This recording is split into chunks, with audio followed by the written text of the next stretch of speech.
हम आज लोग कक्षा 8 के विज्ञान के चैप्टर नंबर 8 बल तथा दाब के बारे में पढ़ेंगे। बल होता है किसी चीज़ पर धक्का देना या खींचना। किसी चीज़ को जब धक्का देते हैं तो उसमें बल लगता है, किसी चीज़ को खींचने में बल लगता है। जब बल के कारण ही किसी वस्तु में गति आता है, ठीक, या उसका आकार परिवर्तन होता है, आकृति परिवर्तन होता है, वो बल होता है। दाब होता है बल बटा क्षेत्रफल। मतलब इस क्षेत्रफल में एक यूनिट क्षेत्रफल में जितना बल लगा, वो जितना बल लगा ऊपर उसके जितना क्षेत्रफल में भाग लगा दे देंगे तो वो क्या हो जाएगा, दाब। और दाब को इंग्लिश में प्रेशर कहते हैं। आगे हम लोग देखते हैं इसी तरह यहाँ लिखा हुआ है पर हम प्राय कहते हैं कि जब किसी गेंद को धक्का देते हैं, फेंकते हैं, ठोकर मारते हैं या प्रहार करते हैं तो उस पर बल लगाया जाता है। ठीक। अब आगे अपकर्षण। अपकर्षण मतलब धक्का देना, अभिकर्षण मतलब खींचना। खींचना को मतलब अभिकर्षण और धक्का देना को अपकर्षण।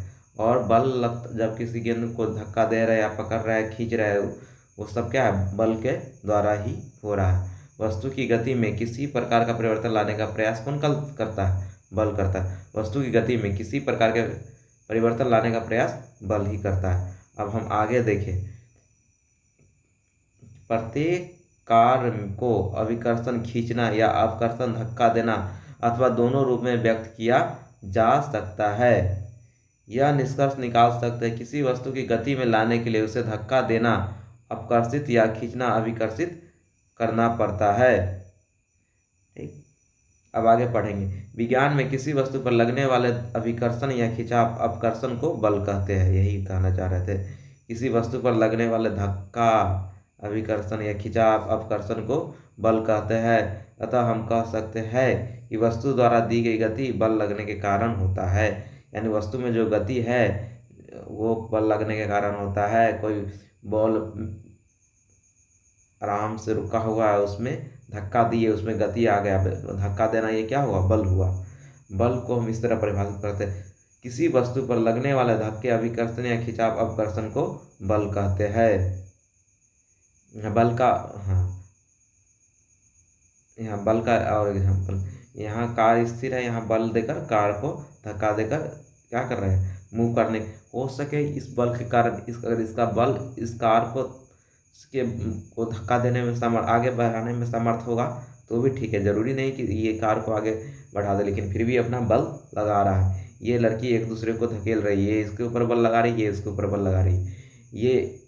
ये अपना इधर खींच रही है बल से, ये अपना इधर विपरीत दिशा में, ये बल से इधर खींच रही है, बल से अपने इधर खींच रही। ये लड़की इधर बल लगा रही है, लड़की इधर बल लगा रही है, एक दूसरे पे बल लगा रही है। ये गैया इधर बल लगा रहा है, ये इधर बल लगा रहा है। ठीक। चलो अब आगे देखो।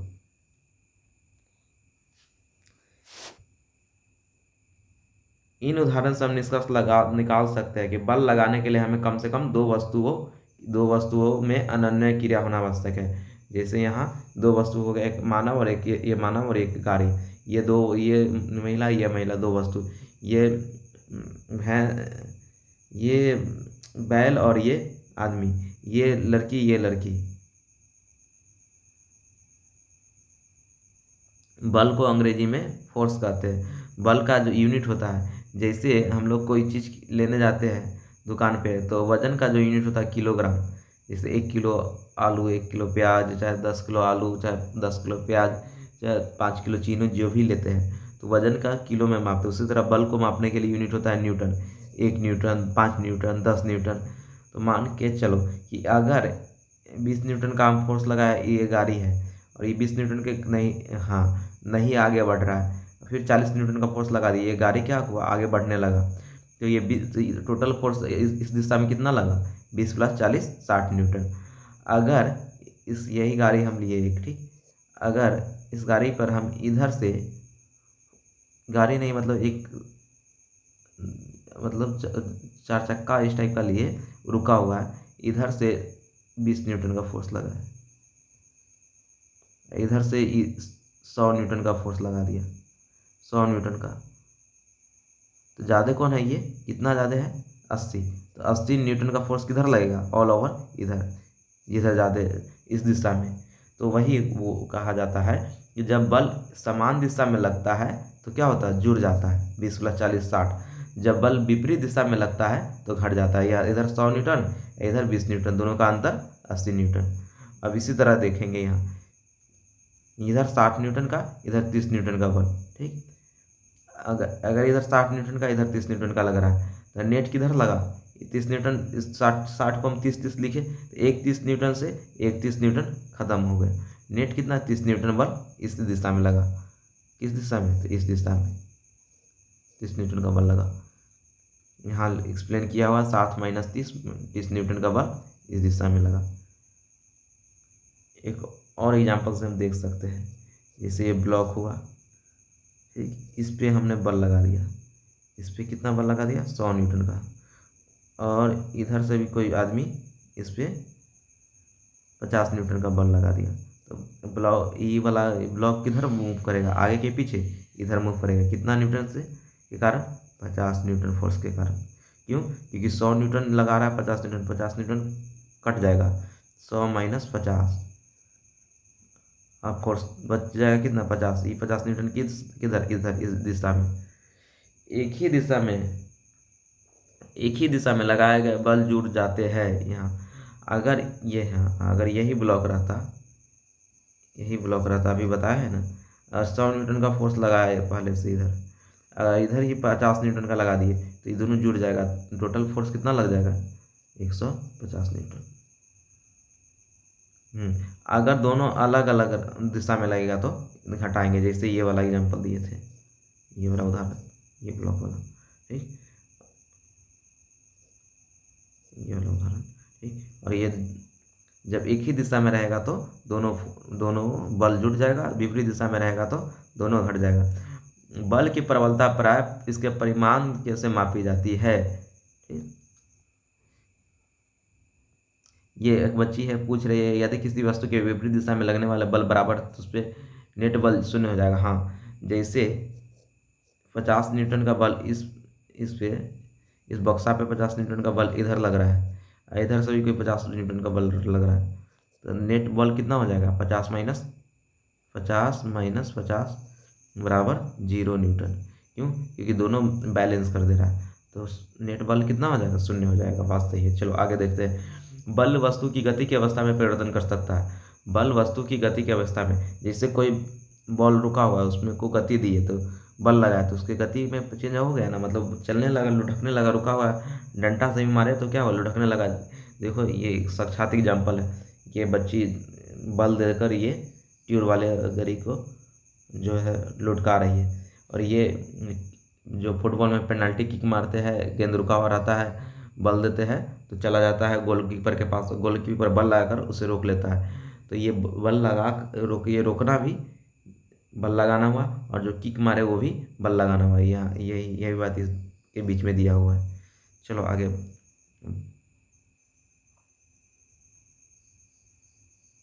हाँ, तो बल द्वारा क्या होता है, किसी वस्तु की गति की अवस्था में परिवर्तन लाया जा सकता है।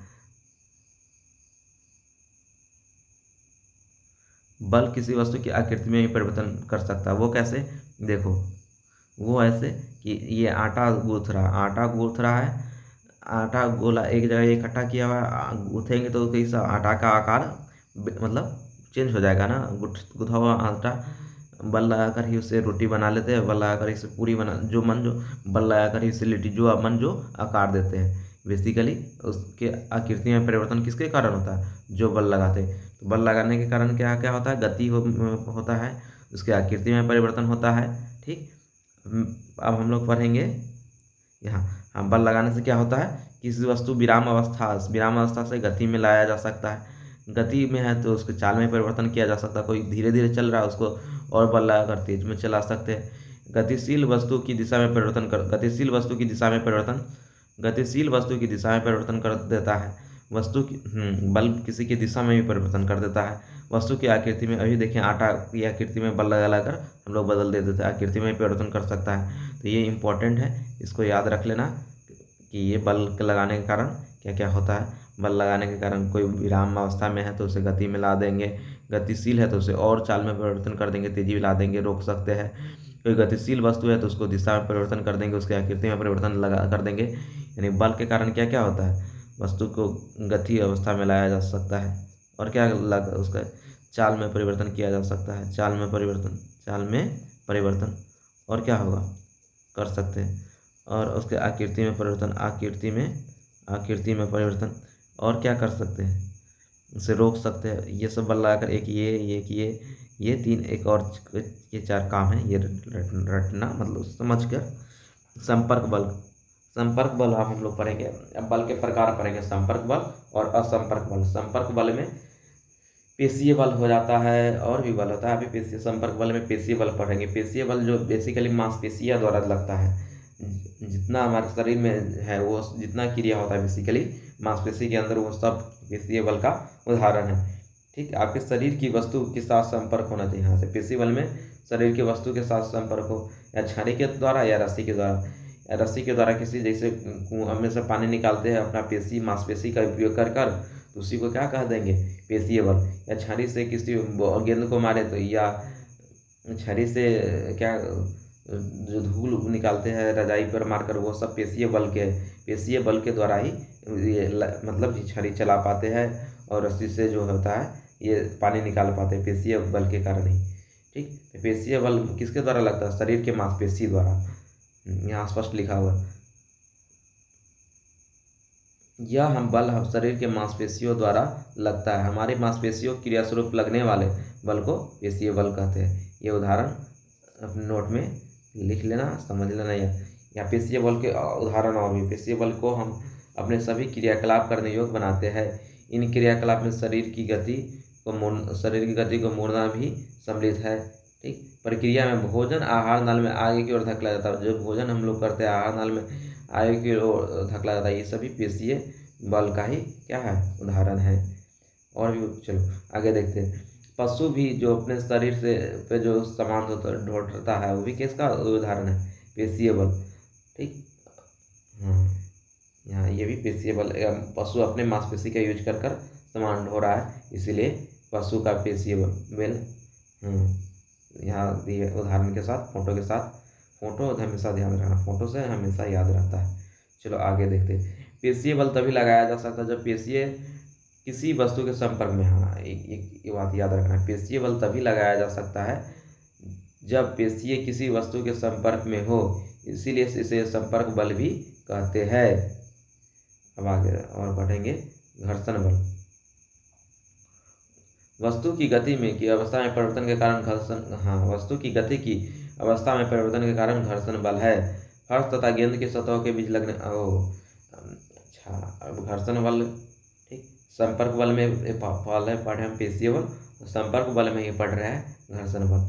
संपर्क बल में पहले पेशीय बल पढ़े, अब घर्षण बल। घर्षण बल बेसिकली होता है, जितना भी हम लोग जो चलते हैं रोड पे, घर्षण के कारण ही चल पाते, नहीं तो हम लोग ढक जाते हैं। जैसे बॉल कोई चल रहा है और जाकर रुक जाता है, तो वो घर्षण के कारण ही हो रहा है। ठीक, अगर घर्षण नहीं रहता तो ना तो गाड़ी चल पाता, ना तो कुछ हो पाता। गाड़ी में भी जो गाड़ी रुकता है कहीं जगह पे, वो घर्षण के कारण ही होता है। और हम लोग जो बरसात में जो चप्पल ग्रिप वाला पहनते हैं, जिसमें ज़्यादा खाँच हो, ताकि ज़्यादा उसमें घर्षण लग सके और हम लोग लुढ़के नहीं। ठीक, तो वही घर्षण है। तो वस्तु की गति की अवस्था में परिवर्तन के कारण घर्षण बल है। वस्तु की गति की अवस्था में परिवर्तन, यानी कोई वस्तु तेज में चल रहा है, धीरे धीरे चल रहा है, रुका हुआ है, उसमें भी घर्षण बल जिम्मेवार है।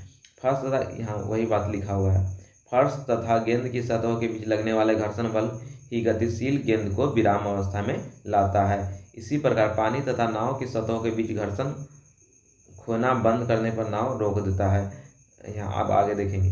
घर्षण बल सभी गतिशील वस्तुओं पर लगता है और इसकी दिशा सतत गति की दिशा के विपरीत होता है। घर्षण बल सभी गतिशील वस्तुओं पर लगता है और इसकी दिशा हमेशा विपरीत होता है जिस दिशा में बल लगता है। जैसे ये गाड़ी हुआ, ये गाड़ी इस दिशा में आगे की ओर चल रहा है, तो इसके विपरीत घर्षण बल लगेगा।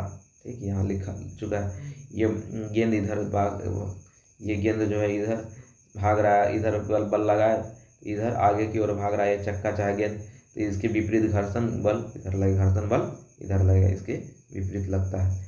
बल के विपरीत घर्षण बल लगता है। यहाँ लिख दिए हुए भी है, घर्षण बल लगाए गए बल के विपरीत दिशा में लगते हैं। घर्षण बल के कारण ही वस्तु विराम में आती है। ठीक, अब असंपर्क बल। अब घर्षण बल में भी वस्तु संपर्क में था। संपर्क बल के दो उदाहरण पढ़ लिए, पेशीय और एक घर्षण। ठीक, अब असंपर्क बल में मतलब दोनों वस्तु एक दूसरे के संपर्क में नहीं हो, एक दूसरे के दूर हो, उसे क्या कहेंगे? असंपर्क बल। असंपर्क बल में हो गया एगो चुंबक यहाँ, एगो चुंबक यहाँ, एगो चुंबक दूर से दूसरे चुंबक पे बल लगा देता है। बच्चा में जैसे चुंबक से तुम लोग खेलो होगे, एक चुंबक दूर रखते, एक चुंबक इधर, एक चुंबक दूसरे चुंबक को जैसे से धकेलते बिना छुए हुए ही, मतलब एक चुंबक दूसरे चुंबक पे बल लगाकर धक्का देकर आगे खिसका देता है। तो वो बिना छुए हुए जो बल लगता है एक दूसरे को, उसी को कहते असंपर्क, बिना संपर्क में आए हुए। मतलब न संपर्क, मतलब बिना संपर्क में आए हुए लगा बल, वो असंपर्क बल कहते हैं। जिससे एक चुंबक दूसरे चुंबक को दूर से ही धक्का लगाते हैं।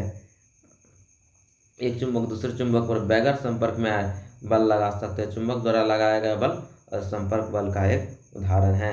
इसी तरह एक यहाँ कागज है, ये भी कागज से एक रगड़ा हुआ, हाँ ये स्ट्रो है, ये भी स्ट्रो है। एक स्ट्रो को क्या किए, कागज से रगड़ दिए, एक को नहीं रगड़ी। तो जो कागज से रगड़ दिए, एक को रगड़ा हुआ, एक को नहीं रगड़ा, तो एक दूसरे को खींच रहा है अपने। अगर एक ये वाला स्ट्रो यहाँ है, ठीक, अगर दोनों को कागज से रगड़ देते, इसको भी इसको भी, तो ये इसको इधर धक्का दे देता, मतलब ये स्ट्रो और इधर आ जाता, और ये कागज वाला स्ट्रो यहाँ रहता, यानी दोनों और दूर दूर भागता। दोनों अगर स्ट्रो को कागज से, दोनों स्ट्रो को कागज से रगड़ देते, दोनों दूर दूर भागता। जबकि एक स्ट्रो को अगर कागज से रगड़े, एक स्ट्रो को नहीं रगड़े, तो एक दूसरे को अपने ओर खींचेगा। यहाँ हम देखेंगे, यहाँ देखेंगे ये जो चुंबक है, चुंबक वाला उदाहरण, चुंबक कब एक दूसरे को अपने ओर खींचता है और कब एक दूसरे को अपने ओर धक्का देता है। चुंबक में होता है दो ध्रुव होता है, एक दक्षिणी ध्रुव, उत्तरी ध्रुव। इसमें भी देखो उत्तरी ध्रुव, दक्षिणी ध्रुव। जब दोनों ध्रुव एक ही ओर, इधर उत्तर ध्रुव है, इधर उत्तर ध्रुव है, जब दोनों ध्रुव एक दूसरे की मतलब नज़दीक होते, एक दूसरे को धक्का देगा। ये वाला ध्रुव इधर, ये वाला ध्रुव इधर बल लगाएगा, ये वाला ध्रुव इसको इधर धक्का देगा। तो जब उत्तर ध्रुव मिलेगा तो एक दूसरे, दोनों का दिशा में एक दूसरे धक्का देगा। जब दोनों यहाँ उत्तर ध्रुव और इधर दक्षिण ध्रुव रहेगा, तो ये वाला ध्रुव जो है, ये दक्षिण ध्रुव इसको खींचेगा उत्तर ध्रुव को अपने को, और ये उत्तर ध्रुव जो है दक्षिण ध्रुव को इधर खींचेगा, यानी एक दूसरे को खींचेगा। जब ये जो है, जब इधर उत्तर ध्रुव रहे और इधर दक्षिण ध्रुव रहता है, ये दोनों चुंबक खींचेगा एक, और दोनों ध्रुव एक ही ओर रहे तो एक दूसरे को धक्का देगा बीच। तो ये तो जब धक्का देगा तो दोनों के बीच का दूरी बढ़ेगा, दोनों चुंबक के बीच में। और जब खींचेगा एक और, तो दोनों के बीच की दूरी, दोनों चुंबक के बीच की दूरी क्या होगा, कम होगा।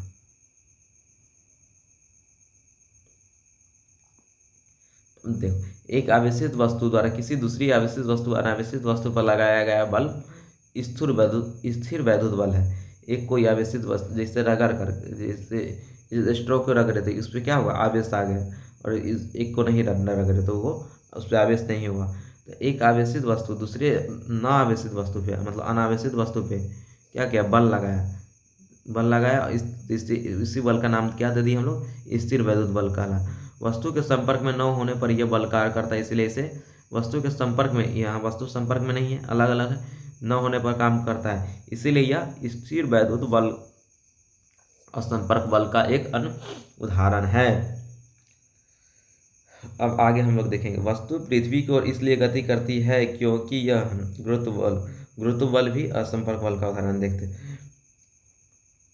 वस्तु पृथ्वी की ओर इसलिए गति करती है क्योंकि इन्हें अपनी ओर आकर्षित करती है। जैसे आम, न्यूटन खोजा था, न्यूटन ही बल का मात्रक होता है। न्यूटन आम गिरा तो न्यूटन सोचने लगा, आम ये नीचे ही क्यों गिरा, ऊपर क्यों नहीं चला गया आसमान की तरफ। तो वो इसी प्रक्रिया के दौरान वो गुरुत्वाकर्षण का खोज किया, तो वो पाया कि पृथ्वी के पास क्या है, गुरुत्वाकर्षण बल है, गुरुत्व बल है, जिसके द्वारा किसी चीज़ को अपने ओर खींच लेती है। पृथ्वी ही नहीं, दुनिया में जितना भी चीज़ है, वस्तु है, एक आदमी यहाँ है, एक आदमी यहाँ है, तो दोनों व्यक्ति के बीच में भी क्या लग रहा है, गुरुत्वाकर्षण बल लग रहा है। जितना भी दुनिया में चीज़ है, सभी वस्तु के बीच में क्या लग रहा है, गुरुत्वाकर्षण बल लग रहा है। हाँ, ये बल ये दोनों बीच में इतना बहुत बहुत कमज़ोर है कि मालूम नहीं चलता है। लेकिन पृथ्वी बहुत बड़ा है और कोई मतलब ये बहुत छोटा है, तो ये दोनों के बीच में बल लग रहा है, इसका गुरुत्वाकर्षण बहुत ज़्यादा है, जिसके कारण क्या करता है, इसको अपने ओर खींच लेता है। ठीक, अब हम लोग दाब के बारे में पढ़ेंगे। दाब क्या होता है, बल, बल जता जिस क्षेत्रफल पर ये बल लग रहा है उससे भाग लगा देंगे, ये दाब हो जाएगा। ले माने के चले कि ये वर्ग है, ठीक, कितना यूनिट का, 10 × 10, तो इसका क्षेत्रफल क्या हो गया, 10 × 10 कितना हो गया, 100, कितना हो गया क्षेत्रफल, 100। हम मान लिए इस पर बल लगा दिए कितना, 500 न्यूटन, कितना न्यूटन का, 500 न्यूटन का बल लगा दिए, कितना न्यूटन का बल लगा दिए, 500 न्यूटन। अच्छा, ये क्षेत्रफल कितना हो गया इसका, 100, तो 100, हाँ 500 न्यूटन का बल लगा दिए, 100 के क्षेत्रफल हो गया, तो कट के कितना हो जाएगा, 5, 5 यूनिट दाब, 5 5 यूनिट दाब, दाब कितना निकला यहाँ, 5। चलो आगे देखते हैं। शरीर पर हम लोग जो बोझा उठाते हैं तब अच्छा एक चीज़ देखना कि अब कैसे क्षेत्रफल पर डिपेंड करता है वो भी हम बताते हैं। जैसे ये कुल्ली जो है उठा रहा है ना, तो यहाँ देखो गमछा लपेट लिया, गमछा इसलिए लपेट लिया तो कि चूँकि क्षेत्रफल बढ़ा दे, क्षेत्रफल बढ़ा देगा जिससे उस पर बल कम लगेगा, मतलब दाब, उसके सर पे दबाव कम लगेगा, यानी दाब कम लगेगा। तो समझ में आया, दाब का है क्षेत्रफल निर्भर करता है। इसी तरह हम देखें कि कांटे का जो कील होता है नुकीला होता है, मतलब अगर इस नुकीला कील से अगर कांटे को इस बक्सा में ठोके ठोके तो ही क्या हो जाएगा, तुरंत मतलब इसमें छेदा हो जाएगा ये पटरी में, और मतलब ठोका जाएगा। लेकिन कांटे के कील को अगर यहाँ चौड़ा कर दे, इसका मुंह चौड़ा कर दे, कांटे के कील को यहाँ ही मुंह चौड़ा कर दे, फिर ठोके, तो क्या ये ठुका पाएगा, नहीं, ये नहीं ठुका पाएगा, ये ठुका जाएगा। क्यों, क्योंकि इसका चौड़ाई बढ़ गया ना, चौड़ाई बढ़ गया मतलब तो चौड़ाई बढ़ गया, दाब बढ़ गया, इसको बहुत ज़्यादा एक्सट्रीम दाब लगाना पड़ेगा, बहुत ज़्यादा ठोकते ठोकते, तब लास्ट में जाकर थोड़ा धंसेगा, वो भी ठुकाएगा नहीं। लेकिन ये कील वाला कांटी क्या होगा, ठुका जाएगा। क्यों, क्योंकि इसका क्षेत्रफल जो बहुत नुकीला है, बहुत कम है, यानी दाब, उस वस्तु पे दाब अधिक होगा जिसका क्षेत्रफल क्या होगा, कम होगा, कम से कम क्षेत्रफल होगा तो दाब अधिक से अधिक होगा, और ज़्यादा बल लगेगा तो भी दाब अधिक होगा। यानी दाब जो है, दाब डायरेक्टली प्रोपोर्शनल किसके हो गया, बल के। यानी दाब बल बढ़ाएंगे तो उस पर इसके ऊपर समान बल डालते रहे इस व्यक्ति के ऊपर, तो क्या होगा, इसके ऊपर सर के ऊपर दबाव लगेगा। लेकिन वही लंबा चौड़ा पगड़ी बांध दे, हाँ, दाब फिर इन्वर्सली प्रोपोर्शनल, मतलब इन्वर्सली प्रोपोर्शनल किसके हो जाता है, क्षेत्रफल के। इन्वर्सली प्रोपोर्शनल कहने का मतलब ये हुआ कि अगर इसका क्षेत्रफल बढ़ा दे, अगर इसका क्षेत्रफल बढ़ा दे तो दाब क्या होगा, घट जाएगा, उल्टा रिलेशन। अगर इसका क्षेत्रफल घटा दे तो दाब क्या हो जाएगा, बढ़ जाएगा। अगर इस आदमी का पगड़ी का क्षेत्रफल पगड़ी इसीलिए बांधा है ताकि इसके बीच और इस दोनों वस्तु के बीच में इसका क्षेत्रफल बढ़ जाए। जैसे क्षेत्रफल बढ़ जाएगा तो इसके माथा पे दाब कम लगेगा, यानी दाब कम हो जाएगा। यानी अधिक क्षेत्रफल वाला चीज़ दाब को क्या करता है, कम कर देता है। अब आगे देखेंगे, वही कील वाला एक उदाहरण है, ठीक।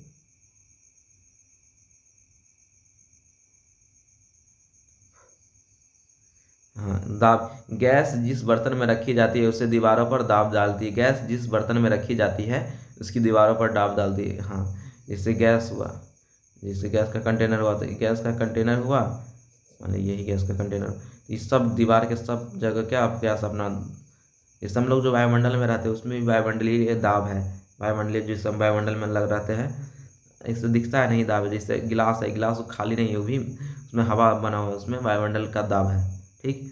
अब हम लोग जिस वायुमंडल में रहते हैं वो भी क्या है, उसमें वायुमंडलीय दाब है। चलो, वायुमंडलीय दाब हम जानते हैं कि हमारे चारों ओर वायु के इस आवरण को ही वायुमंडल कहते हैं, ठीक। अब आगे पढ़ते हैं। वायुमंडलीय वायु पृथ्वी के तल के कई किलोमीटर ऊपर तक फैली हुई है, इस वायु द्वारा लगाए गए वायुमंडलीय दाब कहते हैं। अच्छा, वायुमंडल, ये वायु पृथ्वी के तल के कई किलोमीटर ऊपर तक फैली हुई है, इस वायु द्वारा लगाए गए दाब को वायुमंडलीय दाब कहते हैं। इस वायु द्वारा लगाए गए दाब को वायुमंडलीय दाब कहते हैं। यदि हम एक इकाई क्षेत्रफल की कल्पना करें, इसके ऊपर वायु से भरा एक लंबा बेलन खड़ा हुआ है, माने तब इस बेलन में वायु पर लगाया जाने वाला गुरुत्व बल वायुमंडलीय दाब के बराबर होगा। अब हम देखिए, यदि हम एक इकाई क्षेत्रफल की कम मतलब ये एक इकाई क्षेत्रफल ले लिए, ठीक, और इसके ऊपर वायु से भरा एक लंबा बेलन, हाँ इसमें हवा क्या भरा हुआ है, वायु, वायु या हवा भरा हुआ है इस बेलन, हाँ वायु पर लगने वाला गुरुत्व बल, अब वायु के कारण क्या लगा रहा है, गुरुत्व बल लगा रहा है, हाँ एक इस वायु गुरुत्व बल लग रहा है, ये वायुमंडलीय दाब के बराबर होगा। ये किसके बराबर होगा, इकाई क्षेत्रफल वायु स्तंभ पर लगने वाला गुरुत्व बल वायुमंडलीय दाब के बराबर होगा।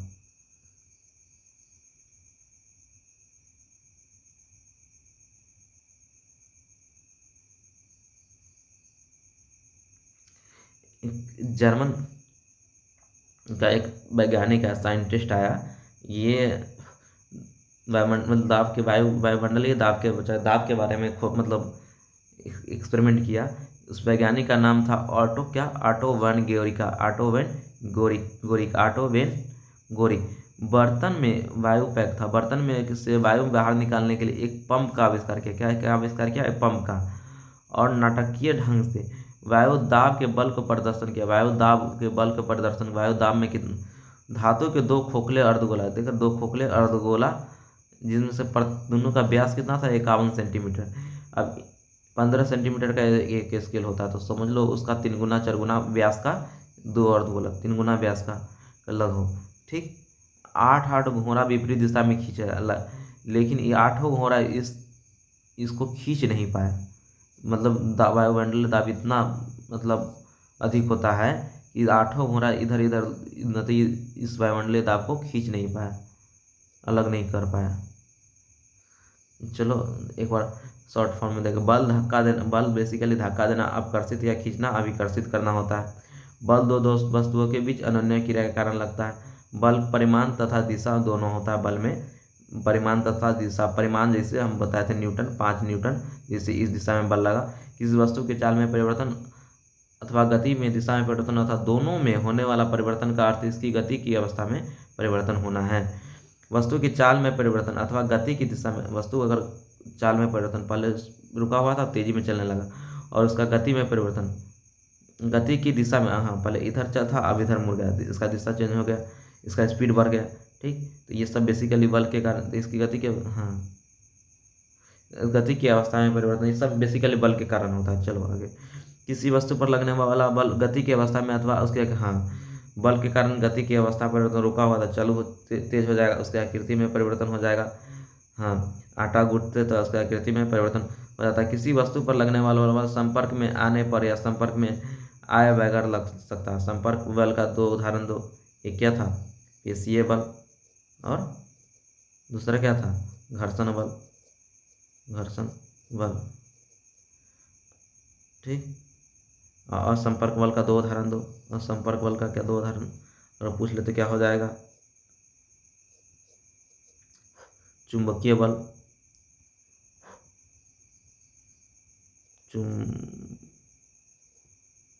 चुंबकीय बल, चुंबकीय बल, और एक और था, याद करो, संपर्क बल का उदाहरण जो बिना संपर्क में आए, स्थिर वैद्युत आकर्षण, स्थिर वैद्युत आकर्षण वाला यही था ना।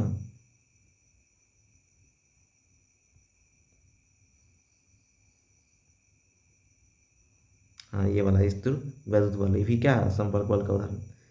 स्थिर वैद्युत बल ये भी क्या है, और एक गुरुत्व बल, स्थिर वैद्युत बल, और दूसरा क्या था, एक असंपर्क बल में, एक तो ये स्थिर वैद्युत बल, एक क्या था, गुरुत्व बल, ठीक। प्रति एकांक क्षेत्रफल पर लगने वाले बल को क्या कहते हैं, दाब। मतलब हर एक यूनिट पर जितना यूनिट, मतलब जितना क्षेत्रफल पे जितना बल लगेगा, मान लिया ये बल को हम ऊपर लिखेंगे, तो बल को जितना बल लगा, और ये क्षेत्रफल जितना क्षेत्रफल पे लगा वो दाब हो जाएगा। जितना बल लगा और जितना क्षेत्रफल पे लगा उसको नीचे अंश में बल को लिखेंगे, हर में क्षेत्रफल को लिखेंगे, जितना क्षेत्रफल लगा ये क्या हो जाएगा, इक्वल टू दाब हो जाएगा। हमारे चारों, हाँ, द्रव तथा गैस बर्तन की दीवार पे दाब लगाते हैं। हमारे चारों ओर वायु द्वारा लगाए गए दाब को वायुमंडलीय दाब कहते हैं। हमारे चारों ओर वायु द्वारा, जैसे हमारे शरीर पे भी वायु के द्वारा दाब लगाया जा रहा है, ठीक, इसी को हम क्या कहते हैं, वायुमंडलीय दाब। हमारे चारों ओर वायुमंडल में जो दाब लग रहा है वो सारा क्या है, वायुमंडलीय दाब के कारण ही है। ओके चलो।